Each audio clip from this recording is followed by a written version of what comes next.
The relationship's over and you're alone now. Well, you just ended it with your boyfriend or girlfriend, or they just ended it with you, or mutual decision, whatever it was. Everyone's gonna tell you, wait a year, wait a year. Don't date for a year. Well, I'm gonna tell you, it's been 14 months since I ended a relationship. And I did date. I won't tell you I didn't date. I dated, but it was only a couple dates with different guys. And I have been alone for over a year. And there was another time in my life, I got married when I was 20, that I was alone for over a year. But honestly, this is the first time I actually tried to be a little more purposeful with it. And I wanted to tell you about it. I want to tell you about it because everybody is telling you to wait a year. So I want to talk about three things. I want to talk about defining yourself. I want to talk about figuring out exactly what you want. And then number three, moving on. Defining yourself, figuring out what you want, and moving on. And I get to do it in nature because my house is being painted inside. So my little studio that I do my long form videos is a little bit in disarray. So first, welcome to Stand Up and Redo. This is a podcast from me, Petra DeMusz, about making changes after you've done things maybe the wrong way or not the way you wanted, or had an outcome that was not right, or just decided you needed to stand up and redo something, to change something. So this is my podcast, Stand Up and Redo. And we're going to talk about being alone and not in a relationship after ending one, and what that feels like. For me, I was in pain, so I had a lot of healing to do. And I can tell you it took me about 4 months to actually heal the pain of a breakup. And not all breakups, because some breakups are a slow process. Some are trauma like that. Everyone is different. But I'm going to tell you, when you first break up, cool your jets. Cool your jets. You're going to want to move across the country. You're going to want to sell your house. You're going to want to do something drastic and crazy. Woo! Slow down. Slow down. I was ready to sell my house, move to California from the East Coast to the West Coast. I was ready to do all these drastic, crazy things, and I didn't. I almost did a couple times. I almost did some crazy stuff, but I waited. And I realized what I needed to do was, honestly, figure out who I was. And I didn't know if it was going to take a year. I wasn't even thinking that that's what I had to do. But it was a very interesting process. And after you heal from the pain of the breakup, which could take a while, and I suggest really getting counseling. That first year that I broke up, I had never gotten counseling when I had divorced in the past. And this time I did get it. And I realized that there were a lot of inner wounds in myself that needed to heal. And counseling, even though I hated it the first 3 sessions, helped me so much. So I have a whole other podcast about healing after a breakup. And I also know that there's a lot of great things out there about healing after a breakup. So that's not what I want to make this podcast about. I want to make this podcast about defining yourself. In that year that I broke up, I kept thinking I would date right away and how it would be very healing for me, because I really love partnership. I love affection. I love touching. I love leaning into another person. I love having a person who I can tell my private jokes to, or I can call up and just they know every little thing about my day, and I can talk to that person about it. I love that. And that was a big adjustment for me to not have that person.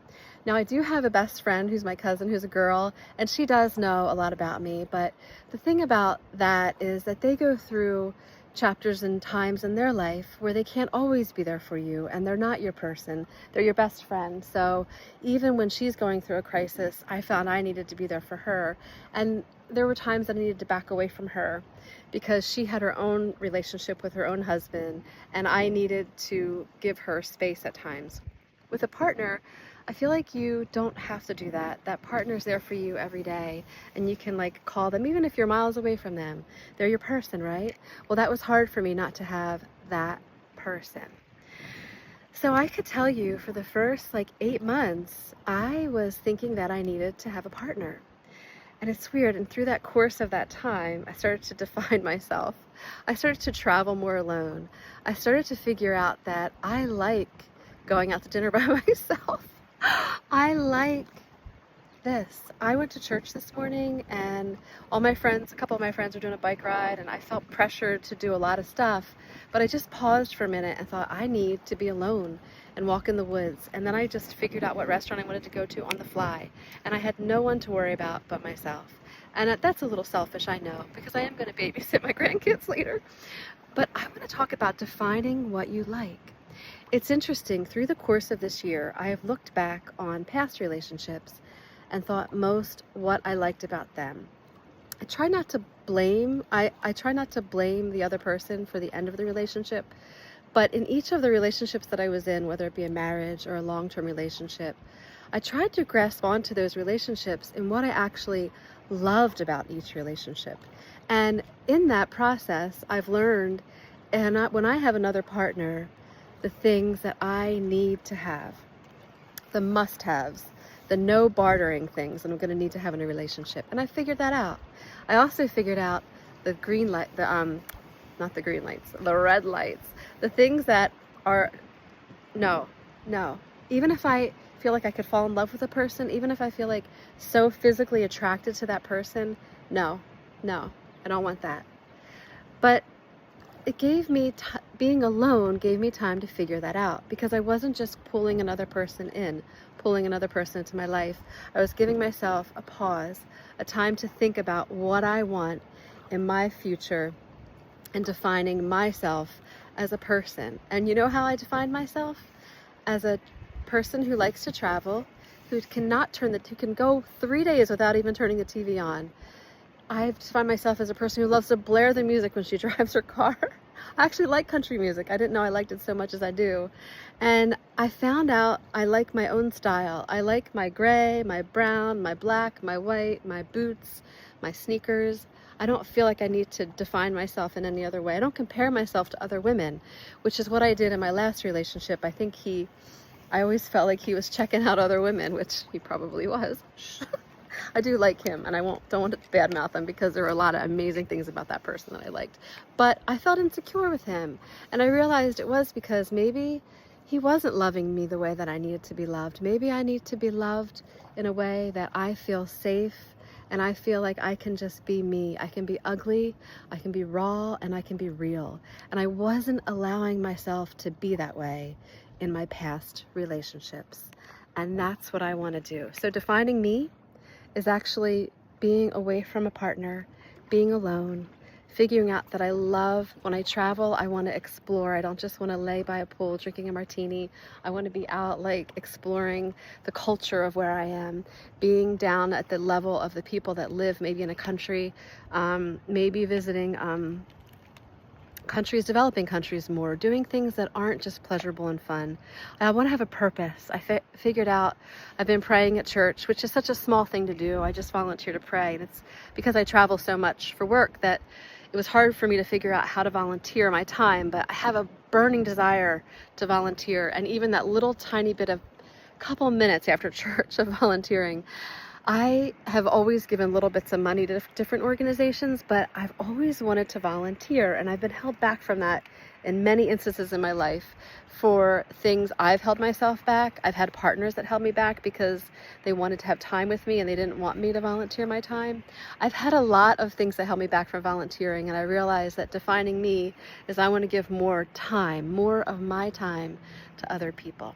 So in that year that I haven't been in a relationship, I found that I'm a get down and dirty girl. I'm 55 years old. I'm 55, and it's taken me this long to feel like I'm defining myself. I am crazy enough to wake up and just get out of bed at like 5 a.m. and go do something insane with someone if they want to do something insane. If they want to go for like a 12-mile hike at 5 in the morning, I'll do that with them. I feel like my life is chaotic and crazy and defined by that. And I'm okay with that. I'm okay with that. And I did that by figuring that out alone. So in that year that you are alone, that they're telling you to date, it's not because you have to heal that whole time. It's not because, it's really because you need to find yourself. You need to be grounded. You need to define yourself. And in that definition, you're going to figure out what you want, and what you want in a partner, but also what you want in life. And going into year 2, I've actually found that I'm not seeking out dating. I'm going to let it happen. If I get to meet someone to date, I will, and that's just fine with me. But I'm also finding that what I want is I would like to have a partner someday. But right now, I'm not so desperate for that I'm willing to give up those things that are non-negotiable. I'm not willing to give it up. And I'm also learning that I don't have time for silliness. I don't have time for lying. I don't have time to feel insecure around a person. I have to feel good in my own skin. And if a person makes me feel uncomfortable at all, or doesn't make me feel loved, or I can see that they're pretty much, ghosting me, which has happened to me, then I don't care. I don't care. I can't worry about it. It's just there's too many other things to worry about. And I figured if you get ghosted and then someone reaches out to you 5 months after you've been ghosted, what's the point? What's the point? Where were they? What was the deal? Were they dating someone else? If they told you that, it would be different. If they said, hey, I'm not that into you, I'm dating some other people, and then they resurface after 5 months, it's more understandable to maybe date them then. But if they just ditch you and like you're in the middle of a hot and heavy conversations and you're really enjoying that person and then they ghost you, ladies and gentlemen, that's not a person you want, because they weren't honest enough to tell you that they didn't necessarily want to be with you at that time. They were holding you on a string. They were keeping you on this fishing line while they have this fishing line going and that fishing line. So as long as they're telling you, I'm dating multiple people and right now I'm just not into you at this time, I'm really pursuing something with someone else, that would be so much better than being ghosted. Because trust me, when someone just cuts you off, it's really hard. Also, in figuring out what you want, figure out what you want in a relationship. I did date a guy and I actually got excited about him a little bit, and then I realized he only wanted nothing serious, and basically he wanted to fool around. And you know what was nice about that relationship? He told me that right away. And I started to think that I really liked this guy, that I realized just wanted to hang out and just be like, superficial, not get into seriousness. But then I did want to have a relationship with him, and I told him that I wanted to talk about it. And you know what? He was very honest with me. He didn't want to talk about it. The nice thing about that relationship was we were both honest with each other right from the beginning.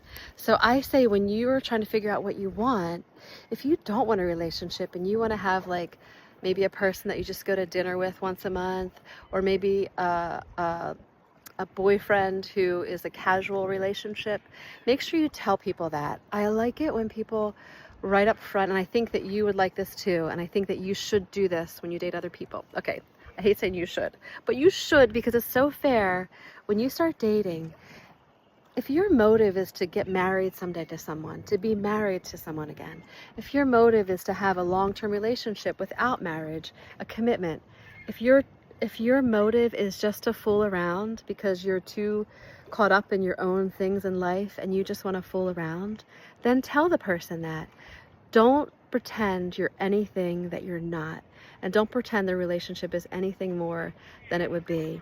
If you tell someone that your end goal is to eventually get married, and then you tell them next that you want to be exclusive with just them, they're going to think that you're thinking about them as a marriage partner someday. So think about that. Talk about that. I learned in church today, I went to church, and I want to get in a small group. And I was reading all the small groups, and I didn't want to be defined. It defined the small groups as over 55, single, newly divorced. And I thought, I just want to go in a small group that talks intellectually about reading the Bible and what the Bible says, and gets into some deep conversations to learn about the Bible. So I did end up, I think I might have found one. I'm not sure. I have to find out if it's truly going to be something where we are studying the Bible and talking about Christ, and not all getting there because we're over 55 or we're single or we're looking to have love or a relationship. I don't want to be defined that way. I want to be Petra DeMusz, a woman who likes to solo travel, who loves to be in the woods as much as possible, who loves her family, who wants to volunteer her time, and who wants to do good things for other people. I want to be defined as a professional who loves her work, who is a skilled nurse, who is valuable in everywhere she goes in her career. I want to be defined that way. I don't want to be defined as Petra. She's hot, she's easy, she's fun, she is someone I just want to be around for a little bit. No. And I think that's what being alone does. It gives you freedom to define yourself, to define you. It also gives you the freedom to figure out what you cherish about the past relationships that you've been in. And then it gives you the option to decide over time what your non-negotiables are in a future relationship. And also, it just gives you time for this, for whatever you want in life. We talked about figuring out what you want, and not just in a relationship. Think about what you want for your whole life. Think about what you want for your whole life, because that's going to help you find the right person. If you want to not watch TV for three days and you want to immerse yourself in the woods and you want a person to do that with, don't choose a person that has to watch prime time on the couch every night from like 7 to 10. Don't choose that person. Choose a person that's going to fit what you want. Think about that. That is so crucial when you're choosing to be with someone. It's only fair to the other person too. That's only fair to them. There was something else I wanted to talk to you about, and I feel a little overwhelmed now because I got so excited about those two other things. Moving on. Yes, moving on. That was the third thing I want to talk to you about. In the process of thinking that I needed to find another person and thinking that I need to have a partner, I moved on. I moved on from defining myself as a woman who is seeking another partner. I would like a partner someday, I won't lie, but I haven't put a timeline on it. I haven't put that on my life. I thought by now I would be on dating sites, and I haven't even thought about that. And actually, I don't think I want to go on dating sites, so I'm gonna have to figure this out some other way. But I want to tell you, moving on for me, when I think about moving on, I'm figuring out my next vacation. I'm not thinking about the next time I'm going to go on a date. I'm thinking about the next travel trip I'm going to do. I'm thinking about the next volunteer job I'm going to do. And I'm thinking about how I'm going to fix my hair right now. This is insane. But I'm thinking about all those things. And I actually, ironically, am not thinking about how I'm going to date someone right now. I am thinking about my life in the future and what I envision for it. And it does include another person, but it doesn't have a timeline on it. It has no timeline. My moving on is experiencing cold plunges, which I'm going to start doing. Cold plunges are going to be my new thing. And I wish I brought my suit here. I'm tempted to go in there naked because there's nobody here, but I won't do that. I won't do that. I want to start doing cold plunges. I want to start traveling more. I want to start going on more bike adventures. I just have all these things that I want to do. And I'm not thinking about dating, because when am I going to do that? Like right now, it's kind of just defining myself was what I did already. Figuring out what I wanted was really what I've done.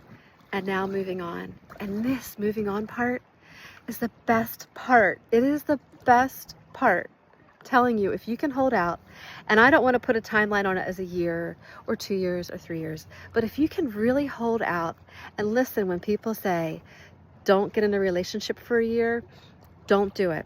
I did date within that year. I was a little bit of a failure there. And I can tell you, if you can do that, I just want to share benefits from me, And I would get irritated when people told me that when I first broke up with someone. Wait a year. It would irritate me. But now I feel so blessed that I have had a year to not be in a relationship. And I am fine with it right now. I'm fine with waiting and finding that right person that will fit me when he comes along. And I truly believe he's out there. I mean, he has to be. This world is so huge, right? He has to be out there. The thing is, I have to use discernment and I have to use discretion. And if this little podcast here, this little YouTube video takes off right now, I will take you on my dating journey. I'm just excited. I'm excited for you. I'm excited for you to try it. Try a year without a relationship, at least a year. Try it. Let's do it. Let's do it together. Let's stand up and redo. Thank you.